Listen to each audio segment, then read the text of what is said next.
Assalamualaikum warahmatullahi wabarakatuh.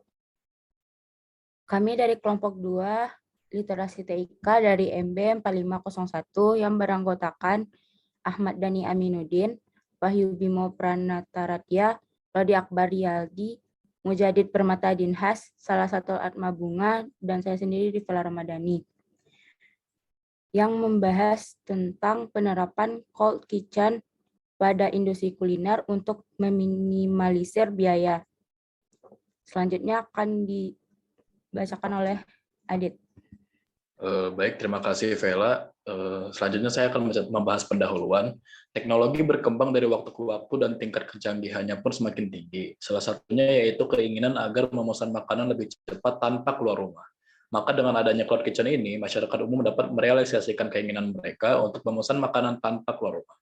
Dan di sisi lain, dengan adanya cloud kitchen, para pemilik usaha makanan tidak perlu mengeluarkan modal yang cukup banyak untuk memulai atau menjalankan bisnis mereka, sehingga manfaat lingkungan terhadap media sosial yaitu pendukung inovasi dengan memasarkan suatu produk ke pasar dengan lebih cepat, serta adopsi produk dan biaya pengembangan lebih rendah dan tetap meningkat. Selanjutnya ada pengertian teknologi.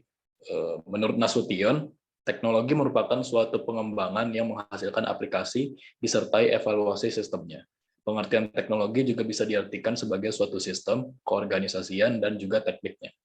Lalu ada cloud kitchen. Cloud kitchen merupakan konsep berbisnis kuliner yang hanya terdapat dapur masak yang terdapat di suatu lokasi. Dan konsep ini juga hanya akan melayani pemesanan secara online yang akan dikirim kepada pelanggan.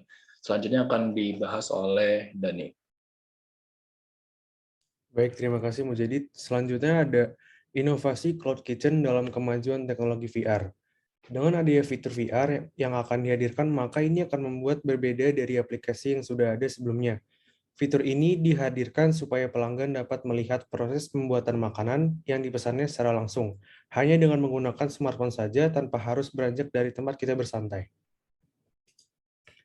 Kemudian ada standarisasi yang harus dipenuhi oleh para pelaku usaha, yaitu yang pertama, menyediakan kamera 360 derajat. Para pelaku usaha harus menyediakan kamera berspesifikasi 360 derajat di beberapa tempat di dapurnya untuk memberikan pengalaman kepada konsumen supaya mereka bisa melihat dan merasakan proses pembuatan makanan secara langsung.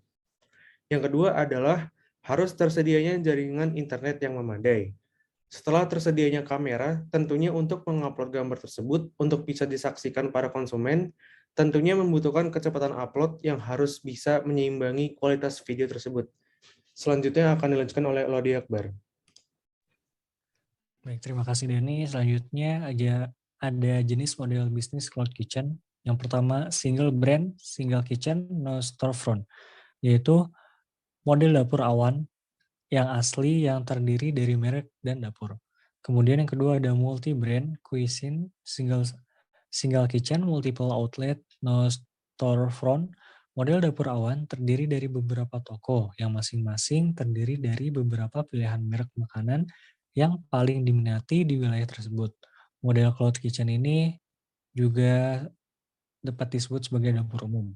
Kemudian yang ketiga single brand, single kitchen, multiple outlets with a storefront, yaitu model cloud kitchen ini merupakan perpaduan antara takeaway restoran dan cloud kitchen. Kemudian yang keempat ada aggregator owned multi-restoran brand rented co-working kitchens. Model dapur awan ini disewakan oleh agregator, memanfaatkan pemesanan online dan pengiriman dari agregator. Kemudian agregator owned multi-restoran brand rented kitchen with a storefront, yaitu model bisnis ini dapat dilihat pada model bisnis Zomato. Model bisnis dapur awan ini didasarkan pada ide dapur sewaan, tetapi tidak peralatan dapur dan proses yang komprehensif. Yang terakhir ada cooking and delivery fully outsourced, yaitu konsep yang relatif baru dalam campuran model bisnis dapur awan. Selanjutnya akan dijelaskan oleh Bunga. Baik, terima kasih Lodi. Selanjutnya ada keuntungan cloud kitchen dalam meminimalisir biaya. Yang pertama, perlu sedikit modal. Yaitu dengan konsep ini, pebisnis tidak perlu menyediakan tempat untuk dine-in. Jikapun harus menyewa tempat sebagai dapur operasional, maka biayanya akan lebih hemat karena tidak perlu bangunan yang terlalu luas dan juga tidak harus berada pada tempat yang strategis. Yang kedua, biaya operasional cenderung rendah. Hal ini bisa terjadi karena tidak diperlukannya terlalu banyak sumber daya manusia, serta berkurangnya dalam pengoperasian untuk dapur masak. Dan yang ketiga, memudahkan mengekspansi bisnis, yaitu dengan konsep Cloud Kitchen ini yang hanya berupa dapur memudahkan para pelaku usaha untuk membuka cabang baru, karena biayanya lebih rendah jika dibandingkan dengan restoran konvensional. Dan yang terakhir ada kesimpulan. Cloud Kitchen ini bisa berjalan secara efektif jika 3 pameran berjalan dengan baik sesuai dengan aturan dan ketetapan yang ada, sehingga Cloud Kitchen dapat meminimalisir pengeluaran biaya para pelaku bisnis terutama pada bidang kuliner. Sebagai penutup, saya ingin mengutip pernyataan dari Walt Disney.